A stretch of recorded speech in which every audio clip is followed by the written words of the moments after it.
আজকের এই বিশাল গণসমাবেশে এখন বিশেষ অতিথির গুরুত্বপূর্ণ বক্তব্য রাখছেন ইসলামী আন্দোলন বাংলাদেশের সংগ্রামী সিনিয়র নায়েবে আমির, বৈষম্য বিরোধী ছাত্র আন্দোলনের ছাত্র জনতার অন্যতম অভিভাবক মুফতি সৈয়দ মোহাম্মদ ফয়জুল করিম শাইখের চরমায়।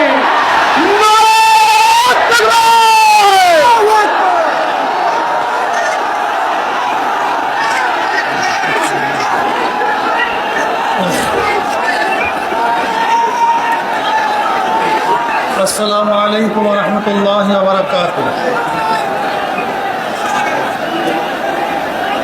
নাহমাদু ওয়া নুসাল্লি আলা রাসূলিল কারীম। আম্মা বা'দ।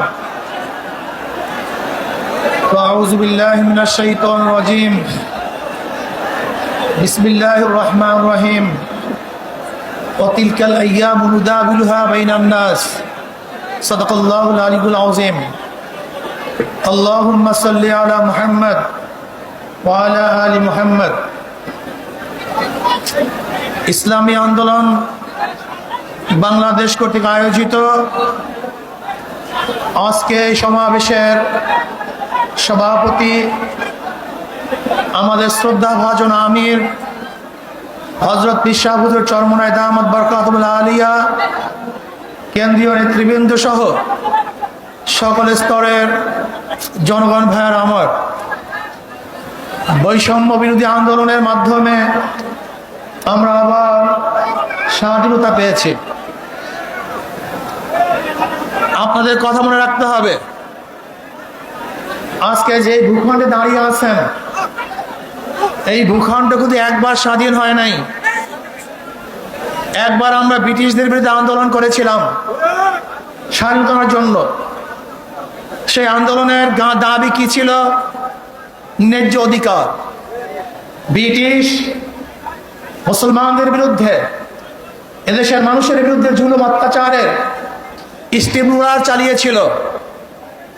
এই জুলুম থেকে বাঁচার জন্য মানুষ ব্রিটিশদের বিরুদ্ধে আন্দোলন করেছিল, জীবন দিয়েছিল।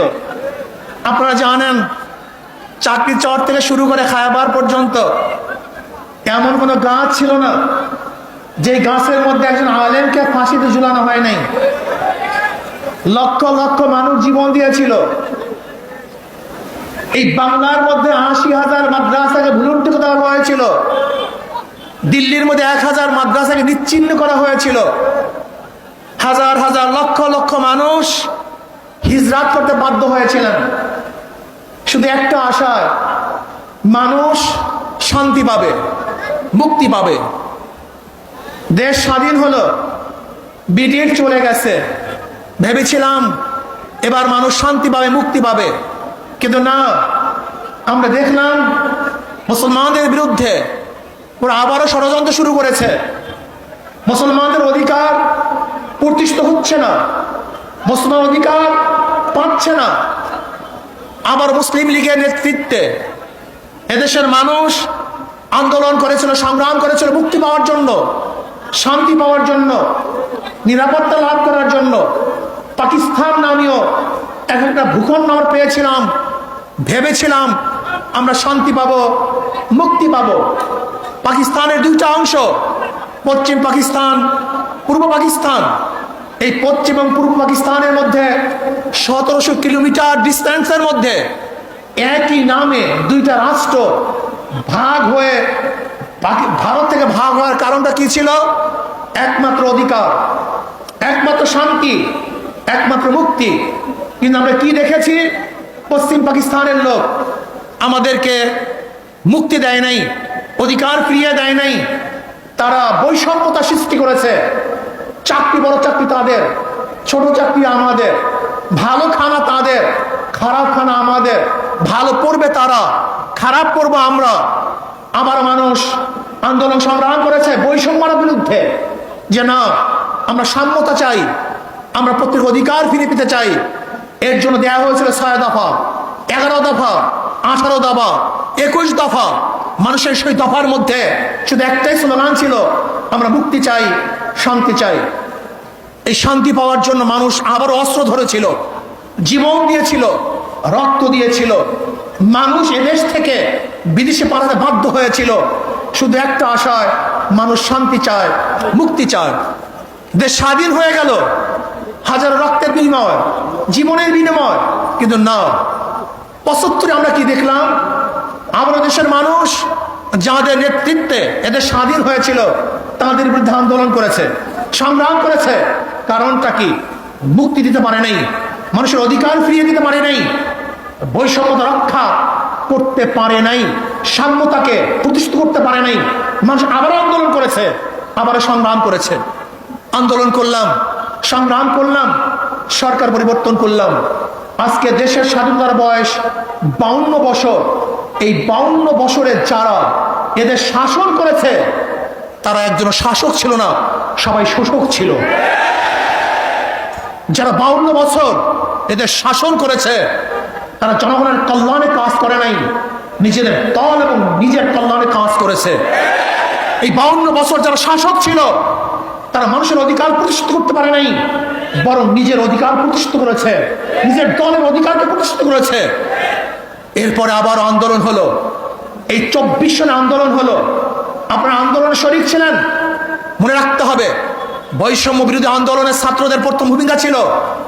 পরবর্তীতে এই আন্দোলন শুধু ছাত্র ছিল না, এদেশের আপামর জনসাধারণ, পুরুষ মহিলা, শ্রমিক, কুলি, মজদুর, তাঁতি, মাদ্রাসার ছাত্র, স্কুলের ছাত্র, কলেজের ছাত্র সহ সমস্ত মানুষ ঝাঁপিয়ে পড়েছে। আমরা মাঠে থেকে সশরীরে নেতৃত্ব দিয়েছি, এই শেখ হাসিনার জুলুমের বিরুদ্ধে আন্দোলন করেছি। আমরা আবার স্বাধীনতা পেলাম, কিন্তু আমরা কি দেখলাম? যেই কারণে মানুষ স্বাধীন করেছে দেশ, যেই কারণে মানুষ জীবন দিয়েছে, কিন্তু আমরা দেখলাম সেই স্বৈরাচার খুনি শেখ হাসিনা বিদায়ের পরে আবার জুলুম, আবার অত্যাচার, আবার অবিচার, আবার আগুন, আবারও খুন, আবারও দখলদারি, আবারও চাঁদাবাজি।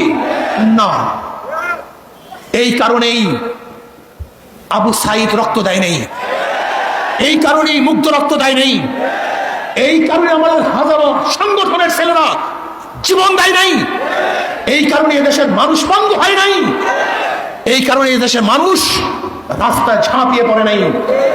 আমরা আগুন সন্ত্রাস বন্ধ করতে চাই, আমরা জুলুম বন্ধ করতে চাই। একটা চিহ্নিত মহল, একটা চিহ্নিত মহল, সুযোগ সন্ধানী, তারা আবারও সমস্ত ঘাটগুলিকে দখলে নিয়েছে, সমস্ত প্রতিষ্ঠানগুলিকে দখলে নিয়েছে। না, দখলদারদেরকে আমরা আর দেখতে চাই না, খুনিদেরকে আর দেখতে চাই না, জালেমদের আর দেখতে চাই না। যারা 52 বছর ক্ষমতায় বসে জুলুম অত্যাচার করেছে, দ্বিতীয়বার তাদেরকে আর ক্ষমতায় দেখতে চাই না। আমরা চাই এদেশের মানুষ মুক্তি হবে, শান্তি পাবে। এদেশের মালিক জনগণ, জনগণের সাথে সেই মালিকানা আচরণ করা হবে, জনগণের সাথে ভদ্র ব্যবহার করা হবে, জনগণকে শ্রদ্ধা করা হবে, সম্মান দেওয়া হবে। কিন্তু দেখা যায় কোনো অফিসের মধ্যে কোনো জনগণ যদি ঢুকে, মনে হয় যেন মানুষ আসে নাই, জানোয়ার এসছে। কোনো জানোয়ারকে যেইভাবে স্নেহ করে, একটা কুকুরকে ওদের বিছানায় উঠায়, একটা কুকুরকে আদর করে, একটা কুকুর করে নিজের হাতে খাওয়িয়ে দেয়, আর মানুষ আশরাফুল মাখলুকাতের প্রতি ওদের কোনো শ্রদ্ধা নাই, সম্মান নাই, স্নেহ নাই, মমতা নাই, ভালোবাসা নাই। এর কারণে দেশ স্বাধীন হয় নাই। জনাবে মুহাম্মদ রাসূলুল্লাহ সাল্লাল্লাহু আলাইহি ওয়াসাল্লাম যেরকম ফতে মক্কার দিন ঘোষণা দিয়েছিলেন, আজকে কে আমির, কে মামুর, কে সাদা, কে কালো, কে কুরাইশ, কে নন কুরাইশ, কে গোলাম, কে মালিক, এর কোনো ভেদাভেদ থাকবে না। সবাই আশরাফুল মাখলুকাত মানুষ, সবার অধিকার সমান থাকবে। কে দল করে, কে দল করে না, কি আমার দল করে, কে অন্য দল করে, কে কালো আর কে সুন্দর, কে বড়লোক, কে গরিব, কে শিক্ষিত, কে মূর্খ, না, এরকম ভেদাভেদ আমরা চাই না। কে মুসলমান, কে হিন্দু, কে খ্রিস্টান, এই ধর্মীয় বৈষম্যতা আমরা চাই না। এদেশের প্রত্যেকটা নাগরিকের অধিকার সমান থাকবে। আমরা সবাই বাংলাদেশি, আমরা সবাই বাংলাদেশের নাগরিক। আর স্বাধীনতা এবং জুলুম নির্যাতনের ব্যাপারে একমাত্র গ্রান্তি দিতে পারে ইসলাম। ইসলামের বাহিরে কোনো নীতি আদর্শ সাম্যতা স্থাপন করতে পারে না, মানুষের অধিকারকে ফিরিয়ে দিতে পারে না। কাজে আসুন, আমাদের কর্ম শেষ নয়, আমাদের কর্ম এখনো অনেক বাকি আছে। সমস্ত মানুষের দাঁড়ে দাঁড়ে যেতে হবে, মানুষের সেবায় আমাদের আত্মাকে উৎসর্গ করতে হবে। ইসলামী আন্দোলন বাংলাদেশের প্রত্যেকটা মানুষের নিয়ত থাকতে হবে, আমরা একজন সেবক, আমরা জালেম নই। আমরা জালেমদের বিচার চাই, অবৈধ খুনের বিচার চাই, কিন্তু নিরাপদ লোক যেন কোনো অবস্থাতেই জুলুমের শিকার না হয় সেইভাবেও আমাদের খেয়াল রাখতে হবে। অন্তর্বর্তীকালীন সরকারকে আমরা ধন্যবাদ জ্ঞাপন করতেছি। মানুষ যেই আশা, যেই বুক ভরা আশা নিয়ে রক্ত দিয়েছে, জীবন দিয়েছে, আপনারা সেই আশা এবং আকাঙ্ক্ষা বাস্তবায়ন করবেন, সেই দিকেই তাকিয়ে থাকবো। এবং আমি ছাত্র সমাজকে বলবো, অচিরেই আমাদেরকে আবার পড়ার টেবিলে ফিরে যেতে হবে, আমাদেরকে বড় বড় শিক্ষিত হতে হবে, আমাদের নিজেদেরকে করতে হবে। আমরা শুধু বাংলাদেশের নেতৃত্ব দেবো না, গোটা দুনিয়ার নেতৃত্ব এই বাংলাদেশের জনগণ দিবে ইনশাআল্লাহ। আল্লাহ আমাকে এবং আমাদের সবাইকে সেই যোগ্যতা সম্পূর্ণ নেতৃত্ব তৈরি করার, নেতৃত্ব অর্জন করার তৌফিক দান করেন। দেশকে শান্তি রাখেন, আগামী ইসলাম হুকুমত কায়েম হবে সে আশা প্রত্যাশা নিয়ে অপেক্ষায় আছি। আল্লাহ পাক যেন সেটা দেখার তৌফিক দান। যেরকম একবার বলেছিলাম, আল্লাহ যেন শেখ হাসিনার পতনের সেই অবস্থানে চোখে দেখার তৌফিক দান করেন। আজকে আমরা বলেছি, আল্লাহ যেন আমাদেরকেও সেই ইসলাম হুকুমত চোখে দেখার তৌফিক দান করেন। আসসালামু আলাইকুম।